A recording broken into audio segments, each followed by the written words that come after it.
let us talk Crown. When does 1.5 start again? 3 days. 2 to 3 days, yeah. Okay, so let us talk Crown. So Crown is a very powerful Nikke. I'll start right off the bat by saying this. She is Defender, Machine Gun, Iron Coated, so Iron is eating really good, and she's burst to 20 seconds. That is very important. If she had been 40 seconds, she would have been basically dead on arrival for the most part. Not like purely dead on arrival, but very close to dead on arrival. 20 seconds because burst 2 slot is incredibly competitive. You have things like Blanc, you have things like Naga, you have things like Novel. So it's a very, shut up Scarlet, there. It's a very competitive slot. And it's a very competitive, what's it called? Utility-based slot. Crow is Queen Crown, yeah. Hello, are we on YouTube? This might go onto YouTube, yes. So, because it's such a competitive slot, she needs to have the skills to back it up, which she actually does. So let us talk about her skills. I tried to translate it originally, so I wasn't that far off except for a few details. So her skill 1, she will grant attack buffs for all the allies along with reload buffs for all allies that participated in the burst chain. So your burst 1, your burst 2, burst 3 that you used to enter to full burst, all of them will be getting 64.51% attack of caster's attack, meaning that it's a little bit of loss value for attacker Nikkes, and 44.35% reload speed, all for 15 seconds, by the way. This is very important as well. I will mention why later. The Nikkes that did not participate into the burst chain, meaning all the other ones that you did not use, will get a defense buff, which is kind of whatever. You don't really care about it that much. Unless they introduce later on a defense scaling Nikke that does damage based on her defense. Cinderella. And she, more importantly, grants reload speed as well to them, which is really important. There is, as far as I know, not a single Nikke that does not like having reload speed. On some of them, it's not very impactful, but generally speaking, it's still a boon no matter what. Now, why is it important that it's 15 seconds? This feeds into some of the team compositions that you can make with her, is that you can call her a buffer for B1 Nikkes. Because it's 15 seconds, you can loop back quickly enough to, for example, use something like a Dorothy Burst that is buffed by Crown. Meaning that Dorothy's brand could get 64.51% attack buffed to do that much additional damage. And just for reference, Dorothy's brand has ridiculous scaling. Snow already has insane scaling just having 1,000 freaking percent scaling, right? Dorothy's brand is very often kind of balanced around the fact that you don't get to buff it. So as you can see here, it's 8,900% of caster's final attack.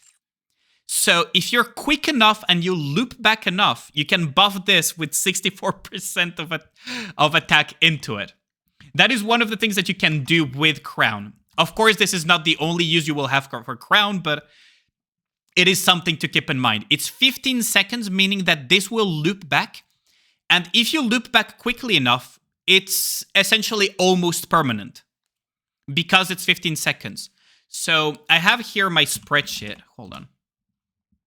I have here my spreadsheet. So I'll go into my Ludmilla calculations. Where do I have them? Because my Ludmilla calculations have that.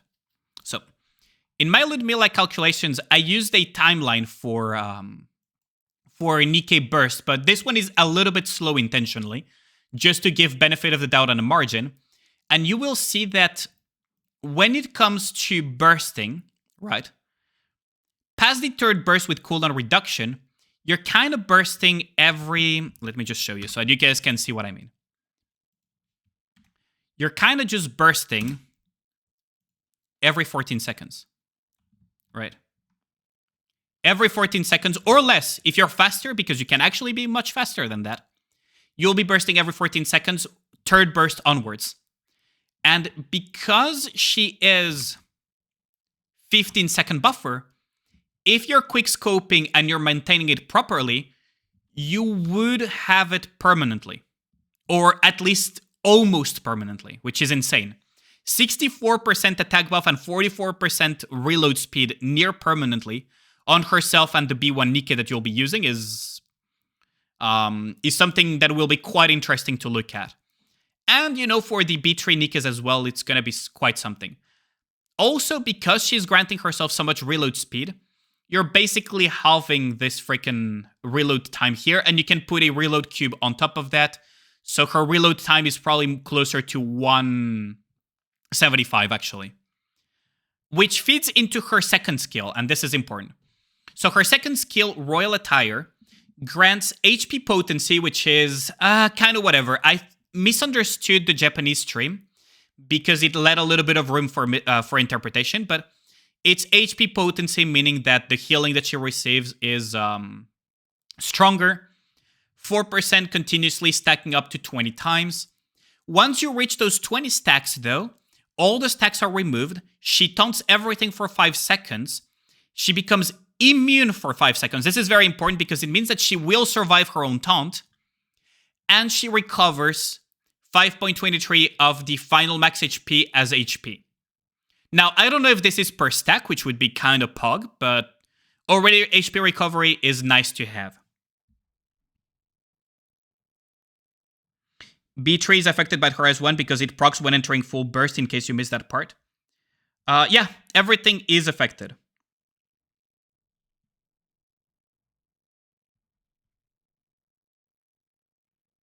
Yeah.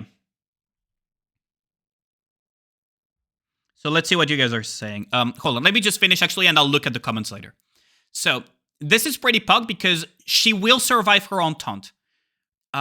Usually I always say tanking is absolutely copium in high CP deficits because your stats are getting nerfed all around, meaning that your defense gets shredded, your HP gets shredded, and your attack also gets shredded, but for tanking, it's mostly those two stats that matter, meaning that it's impossible to tank in high CP gaps. Crown flips that because she's immune. She's straight up immune. Now, it's every 43 normal attacks. So because it's every 43 normal attacks, if you have good, what's it called? If you have good frame rate, because yes, it's tied to the frame rate. So you need 860 attacks to hit it, which means that you need, yoink, and let's divide this. Wait, what? Oh, 126. There we go. You need 14 seconds if you were to shoot continuously. Now, because you don't have 860 ammo unless you have some shenanigans going, you have to add to her. So, for example, if you start at a baseline, 300 ammo, at a baseline, you would need 3 reloads, right? So, 3 times 2.5. It's not 2.5 technically. It's actually 1.75 in theory. But worst case scenario, it would be something else. You would add 5 seconds. So it would be every 20 seconds she would proc this. However, once you start putting in things like instant reload shenanigans or infinite ammo shenanigans, it's actually closer to something like 15 seconds. So once she's fully built and she's in the proper teams, she will be proccing this every 15, 17 seconds on average, which is really solid. Taunting all enemies every 15, 17 seconds on average is pretty solid. Pretty fucking solid. Now, every time she does the recovery effect, she gives attack damage. Now, attack damage is another piece of information that people usually don't know about. Attack buffs go into attack buffs. Attack damage buffs, though, go into other enhancements. They go into the same piece of amplification as parts damage. They don't go into damage debuff, they go into this. So if you go into the damage formula, it actually all goes into the weak point increases, which is this one, which is a very powerful multiplier to have. So you don't have to worry about attack buffs having diminishing returns because this one goes into a different multiplier. And it's very powerful, and 7 seconds is pretty fucking good. Now, her burst skill is also interesting because it's attack damage as well. Meaning that it's the burst one that gives 64% attack, and then you have attack damage here.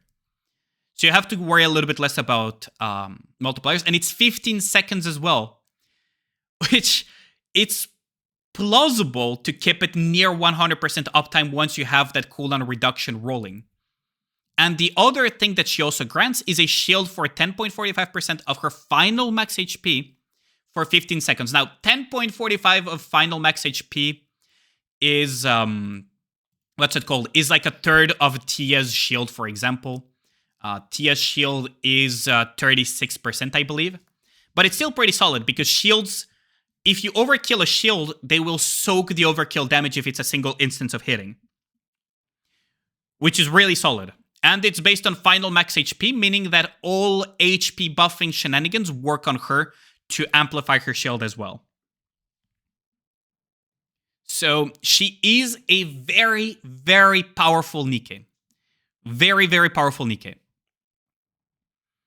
Now, in terms of... Okay, let me just read the comments first because I'm actually curious about what you guys are saying.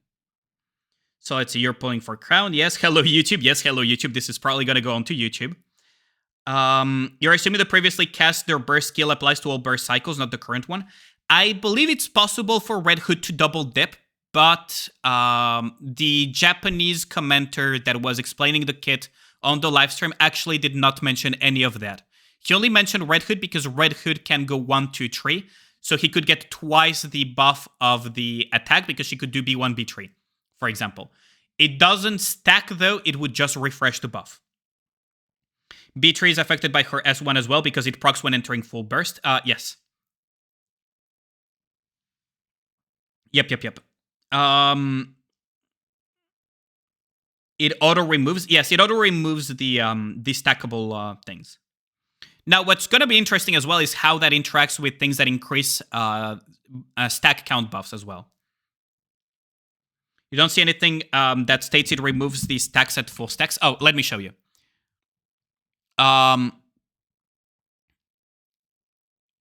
Here.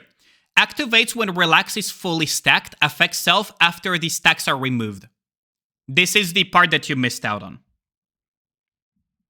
So it removes all the stacks instantly, and she becomes invuln for 5 seconds, she taunts for 5 seconds, and she recovers HP on top of granting basically 21% attack damage for 7 seconds. Which is very, very powerful. Yeah, the shield will be gone in 1 hit, exactly. How's it going, Aya? B2 doesn't say she has to heal or be healed, so does any heal activate it? It's not when it's healed, it's...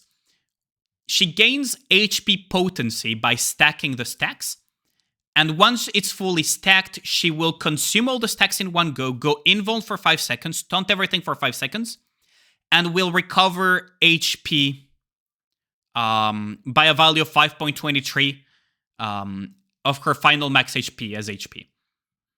What is interesting, though, is that because she gains HP potency, that heal will actually be quite strong. Yeah, how's it going, Lenny? Area, you said that Crown and Sumeris could possibly work together because reload speed and Anis needs reload speed to pump the damage faster. Well, SNEs, yeah, could work with that. Now, what I'm going to mention is some of the comps now that could go with Crown. So let us change on to Nikke. Okay. So let us imagine that Crown is Rapunzel, okay? So Crown is Rapunzel here, or I could just leave it empty in case it confuses people. But let's imagine that Rapunzel is Crown. Now, one of the things that I mentioned is that you can loop back onto Dorothy. You can loop back to Dorothy by just being quick enough. Now, what you can also do is because if you loop quickly enough, you can put something like a Privity and have this reload speed buff every burst rotation, meaning that you will have 1 frame reloads with reload speed cubes every burst rotation very quickly.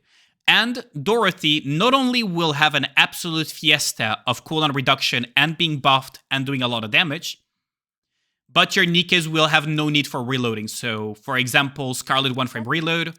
For example, Alice 1-frame reload. For example, Ludmilla 1-frame reload. Remember, Ludmilla keeps a 60% reload speed buff for 20 seconds.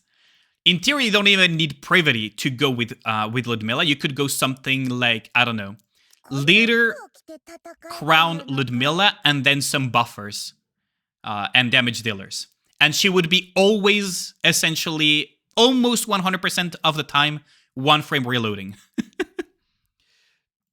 So that is one of those that you have to keep in mind. Of course, you could always go shit like Alice with this, and then you could put a Privity. And Alice will always have 1-frame reloads with a lot of attack and never... Just basically just shoot without worrying about reloading. You can also put SBS, that also works. You could... where is she?